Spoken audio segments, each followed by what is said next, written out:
Buenos días chicos, continuamos con nuestras clases de bioética. Recuerden que en el anterior video vimos un poco referente a qué nos referíamos con la bioética. Sabíamos que íbamos a referirnos también en parámetros morales, ¿no? Parámetros que iba a establecer la sociedad como tal en base a bueno y malo, y esto enlazándolo con con los daños principalmente que nosotros generamos por diversas situaciones, ¿no? Ya sea exceso de químicos, de deforestación, etcétera, etcétera, etcétera, ¿no? También vimos un poco de cómo es el desarrollo de forma natural de un ecosistema desde que empieza hasta que ya es un ecosistema maduro, y abordamos un poco sobre el problema que hay de que se genere un desequilibrio en un ecosistema, principalmente cuando es inmaduro, ¿no? Cuando es maduro sabemos que hay probabilidades, o por lo menos hay mayores probabilidades de que pueda equilibrarse de alguna manera, o de que busque el ecosistema una forma de sobrellevar un consumo desmedido de sus elementos, ¿no? Que cuando es un ecosistema inmaduro es más difícil que se restablezca y más probable que perezca. Sí, bueno, eso es a grandes rasgos parte de lo que vimos en la clase pasada. Pero, como habíamos mencionado, pues el ser humano como tal, desde que empezó la industria y hubo un incremento de población generando un desabasto alimenticio, pues obviamente vamos a buscar formas de obtener más alimentos, ¿no? Pero esto que conlleva a que nuestra balanza ya no esté equilibrada, ¿no? ¿Por qué? Porque estamos exigiéndole más a la tierra de lo que ella pueda darnos. Así es que algunos de los principales impactos negativos de los fertilizantes sobre el agua, de lo que se ocupa en la agricultura industrial, es la lixiviación. ¿A qué me estoy refiriendo? Que es desplazamiento de sustancias solubles o dispersables como arcilla, sal, hierro, humus, causado por el movimiento del agua en el suelo. ¿A qué nos referimos con humus?, preguntarán. Bueno, el humus es, por así decirlo, la parte líquida que se obtiene en la desintegración del material orgánico, ¿no? Por ejemplo, de los animales muertos o de toda la vegetación que ya pereció y empieza a desintegrarse, pues van a generar también un poco de líquidos, ¿no? ¿Por qué? Porque todos los seres vivos tienen un grado de humedad. Eso ya tiene una cierta cantidad de proteínas, de vitaminas necesarias para la tierra, y esto se le llama humus, cuando es, digamos, de forma natural, ¿no? Cuando ya es otro tipo de procesos, ya no entrarían en este rango. Bueno, también un impacto sería sobre aguas subterráneas y superficiales, ¿no? Recuerden que todo esto, si estamos lixiviando o se está haciendo la lixiviación, pues todo lo que esté en la tierra se va a filtrar, llegando a las aguas subterráneas y también las aguas superficiales. Más sin embargo, si son químicos y demás, pues obviamente va a ser un impacto negativo. En el caso del suelo, los impactos negativos son variación del pH. ¿Qué es el pH? Es la concentración de iones de hidrógeno, o sea, que estamos alterando su estructura química del suelo. Esto obviamente va a generar un deterioro de la estructura del suelo y deterioro de la microfauna, o sea, por ejemplo, los microorganismos, los seres unicelulares, etcétera, ¿no? Todo aquello que se abastece gracias al suelo, ¿no? Si le alteramos su ecosistema, pues obviamente también va a haber un deterioro. También va a haber un efecto en el aire. Esto va a ser principalmente por la aplicación inadecuada de los fertilizantes. ¿Cómo puede ser esto? Recuerden que los fertilizantes en algunos casos se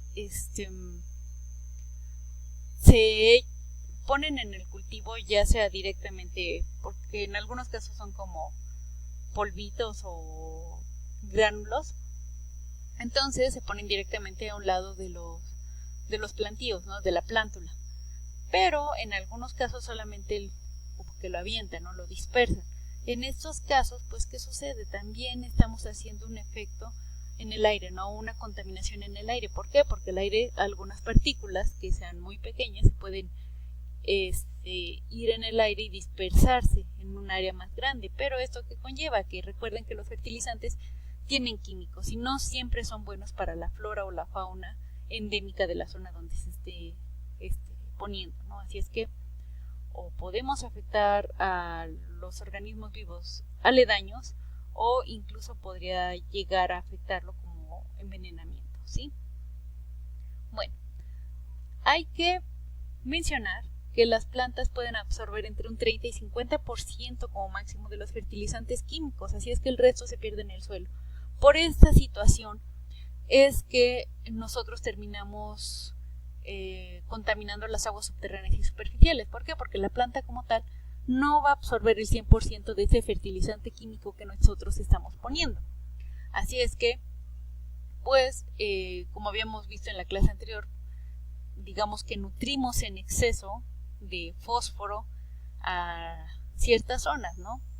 Y esto va a hacer que proliferen, por ejemplo, algunas algas marinas que cuando son en pequeñas cantidades no son tan problemáticas, ¿no? Pero si incrementa su población de una forma exponencial, pues ¿qué va a hacer, no? Va a afectar a la flora y la fauna de la zona donde estuviera, ¿no? Como habíamos mencionado, pues por ejemplo puede causar la muerte de muchos animales, de muchos peces, porque ya no se oxigena adecuadamente esa agua. O también algunas plantas, ¿por qué? Porque ya no llega los rayos de luz solar que son necesarias, etcétera. ¿No? Hay muchas cosas que se vuelve un problema muy grave cuando se utilizan ciertos tipos de químicos, en este caso los fertilizantes, pero de una forma no tan controlada. Cabe mencionar que también para la agricultura se utiliza el riego, o sea, de las formas en las que se genera la agricultura o la que se maneja hoy en día el abasto de alimentos, pues es por la agricultura y usan el riego. Esto es principalmente necesario en zonas secas, donde el hombre necesita cultivar sus alimentos, pero no es posible por los temporales, ¿no? Tienen un tiempo de lluvias muy cortos que no son suficientes para abastecer a su vegetación. Entonces, en esta zona se utiliza mucho el riego.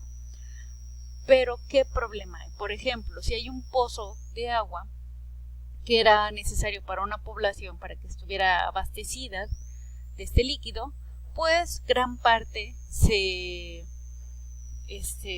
usaría para el sembradío en lugar de para la población y empezaría a haber problemas de desabasto, ¿no? No sería suficiente el agua para la población y para el sembradío. Otro problema también sería que como no hay suficiente agua, si hubieran ríos cercanos o zonas con aguas aledañas a donde están los sembradíos, pues ¿qué sería? Harían un consumo excesivo del agua, haciendo que se pudieran secar estos ríos, por ejemplo. Y pues no solamente afectaría al poblado o al río como tal, sino también a las áreas terrestres que estén cercanas a ellas, ¿no? Que eran abastecidas por su agua, como aquí estoy poniendo la imagen. Así es que si se seca el río, pues no solamente va a ser el río, sino que van a ser una gran cantidad de metros o kilómetros a la redonda, y esto afectaría la flora, la fauna y el poblado como tal, o poblados como tal, ¿no? Porque muchos pobladores pues ocupan, no sé, algunas hierbas que estén cercanas ahí, algunos animales, la madera, etcétera, ¿no? Así es que todas estas materias primas pues quedarían eliminadas por este desabasto de agua. Por ello también hay que tener una forma más óptima de utilizar el agua para que no haya un gran desperdicio, ¿no? Por ejemplo, ya se está utilizando el riego por goteo, ya es un consumo menor de agua en comparación del riego común, y en fin, se están buscando otros tipos de formas para poder abastecer los sembradíos y que no se vean afectadas las poblaciones. Pero, como decíamos, hay muchos contrapartes o muchos problemas cuando se habla de la agricultura, especialmente cuando es industrial, ¿no? En esto, ¿por qué varía? Porque cuando es la agricultura industrial, pues obviamente van a necesitar una mayor cantidad de hectáreas para sembrar, ¿no? Para abastecer su demanda de granos o de alimentos. En el caso de las personas cuando hacen sus parcelas, su impacto no es tan marcado o tan grande a comparación de la industria. Así es que el impacto ambiental de la agricultura, pues obviamente va a variar dependiendo de métodos, técnicas, tecnologías y la cantidad de producción que se genera, ¿no? Esto puede variar. En base a esto, pues van a ser los impactos o los problemas que puedan ocasionar. Más sin embargo, sea en menor o mayor escala, siempre va a tener, digamos, ciertas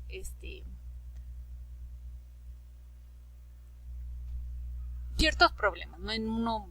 En zonas o en puntos muy marcados, como es el agua, el suelo, el aire, la biodiversidad, las personas, como decíamos, poblados aledaños, por ejemplo, las plantas propias de ahí, o sea, las plantas endémicas, su diversidad genética, calidad de comida y los hábitats, ¿no? O sea, todo esto se vería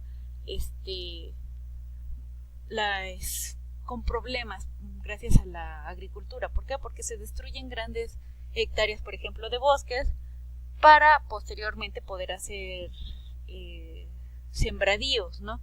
O, como decíamos, pues por la cantidad de fertilizantes y químicos que se utilizan para obtener mayor cantidad de semillas, pues también estamos afectando el aire o el agua, la biodiversidad. ¿Por qué? Porque le estamos quitando zona de caza o de alimento a ciertos animales propios de esas zonas, y obviamente al haber menos alimento, pues van a empezar a perecer algunos de los individuos de esas poblaciones. Y obviamente la calidad de comida, ¿por qué? Porque ya no habría suficiente alimento, ya no habría un abasto propio para todas las especies que se alimentaran de la zona que se convirtió en sembradío cuando eran otro, ¿no? Selva, bosque, etc. Bueno, también cabe mencionar que la agricultura contribuye al incremento de gases de efecto invernadero por liberación de dióxido de carbono. ¿Por qué? Porque la deforestación, ¿qué hacemos? Todo el dióxido de carbono que estos árboles hubieran consumido para transformar en oxígeno ya no va a ser consumido. ¿Por qué? Porque ya estos árboles ya no van a poder hacerlo debido a que fueron talados, ¿no? También liberación del metano del cultivo de arroz. Cabe mencionar que hay cultivos que también liberan cierta cantidad de químicos. En este caso, por ejemplo, el cultivo de arroz pues libera metano. La fermentación. ¿Por qué? Porque la fermentación, como paréntesis, es la descomposición de algunos carbohidratos en ausencia de oxígeno. Así es que la fermentación entérica en el ganado y la liberación de óxido nitroso de la ampliación de fertilizantes. ¿Por qué? Por ejemplo, en el caso de las vacas, sus desechos, sus heces hacen una gran liberación de metano. Y también estos, cuando se dejan, por ejemplo, con la humedad, con los restos de las plántulas o de la pastura que se les da, pues todo esto se hace una mezcla, y con el tiempo y el calor del clima, pues se va a empezar a fermentar, y esta fermentación también va a generar metano, ¿no? O sea que va a haber un incremento adicional de metano a la atmósfera. En esto hay que mencionar que estos procesos en conjunto suman el 54% aproximadamente de la emisión total de metano. Aproximadamente el 80% de emisiones de óxido nitroso como decía, aproximadamente el 80% de emisiones de dióxido de nitroso, y casi todas las emisiones de dióxido de carbono relacionadas con el uso de tierra, ¿no? O sea, la agricultura como tal genera este tipo de problemas. La agricultura mal manejada, ¿no? Que nada más se basa en el consumo, en la obtención de granos, pero no busca el mantener un equilibrio con el ambiente, ¿no? Estos son los problemas que estamos ocasionando, de que solamente nos guiamos, digamos, en los beneficios monetarios y no en los beneficios ecológicos. Bueno, continuamos en el siguiente video, chicos.